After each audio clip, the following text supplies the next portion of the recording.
ఏం మాట్లాడి మొన్నటిదాకా కాళేశ్వరం ప్రాజెక్టు కూలిపోయింది, 1,00,000 కోట్లు వృధా అయిపోయినాయని గోబల్స్ ప్రచారం చేశారు. గోరంతలు కొండంతలు చేసి ప్రచారం చేసిండ్రు. నిన్న మొన్న ఏం మాట్లాడుతుండు?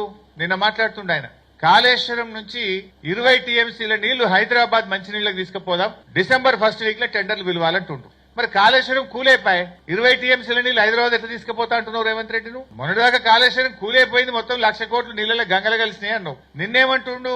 కాళేశ్వరంలో అంతర్భాగమైన మల్లన్న సాగర్ నుంచి కొండపోచమ్మ సాగర్ నుంచి 20 టీఎంసీల నీళ్లు హైదరాబాద్ మంచినీళ్లకు తీసుకుపోదాం, తొందరగా ఎస్టిమేట్లు ఫైనల్ చేయండి, వారం రోజుల లోపల టెండర్ పిలవాలంటుండు. వారం రోజులనే. మరి కాళేశ్వరం కూలైపోతే 20 టీఎంసీల నీళ్లు హైదరాబాద్ కి అడికెళ్ళి వస్తున్నాయి. కాళేశ్వరం నుంచి నువ్వు ఎట్లా టెండర్లు పిలుస్తున్నావో నేను అడుగుతున్నా. మొన్న ఒక మంత్రి మా సిద్దిపేట జిల్లాకు వచ్చింది పోయిన ఎండాకాలంలో. మన మల్లన్న సాగర్ ప్రాజెక్టు, రంగనాయక సాగర్ ప్రాజెక్టు దగ్గర పోయి గేట్లు ఎత్తి 1,00,000 ఎకరాలకు నీళ్లు విడుదల చేస్తున్నాము అని ఒక మంత్రి మాట్లాడింది. మరి కూలిపోయిందని రేవంత్ రెడ్డి అంటాడు.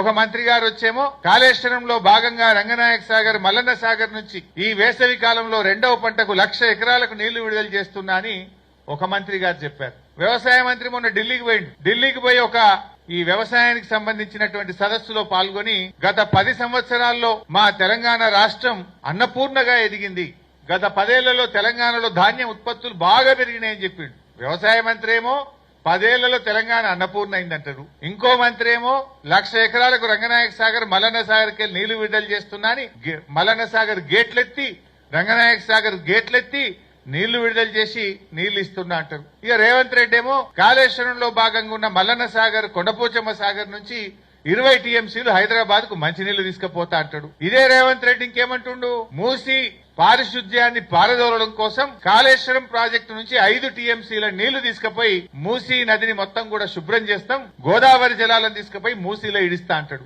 మరి కాళేశ్వరం కూలైపోతే మూసీకి 5 టీఎంసీల నీళ్లు ఆడికెళ్ళిపోతాయి. కాళేశ్వరం కూలైపోతే హైదరాబాద్ నగరానికి 20 టీఎంసీల మంచినీళ్లు ఆడికెళ్ళిపోతున్నాయి. కాళేశ్వరం కూలైపోతే మీ మంత్రి గారు రంగనాయక సాగర్, మల్లన్న సాగర్ నుంచి 1,00,000 ఎకరాలకు నీళ్లు ఇస్తా అని ఎట్లా చెప్తుండ్రు? అంటే దీన్ని బట్టి ఏమర్థమైతుంది? అయితే కాళేశ్వరం కూలిపోవడం అబద్ధం, రేవంత్ రెడ్డి అన్ని గోబల్స్ చెప్పిండు, అబద్దాలు ఆడిండు అనేటువంటి విషయం అర్థమైతుంది. ఏది నిజం ఏది అబద్ధం ఇప్పుడు ప్రజలకు అర్థమైతలేదా?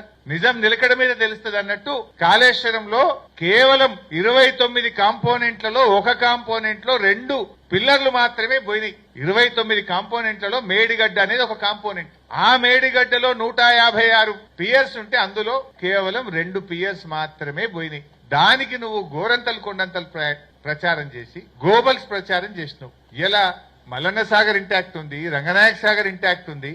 ఇప్పుడు యాసంగి పంటకు అన్నపూర్ణ నుంచి, మిడ్ మానేర్ నుంచి ఇవన్నీ పారే నీళ్లు కాళేశ్వరంలో భాగం కాదా? రేపు యాసంగి పంటకు నీళ్లు ఇయ్యమా మనం? ఈ రకంగా అబద్దాలు మాట్లాడుతున్నారు.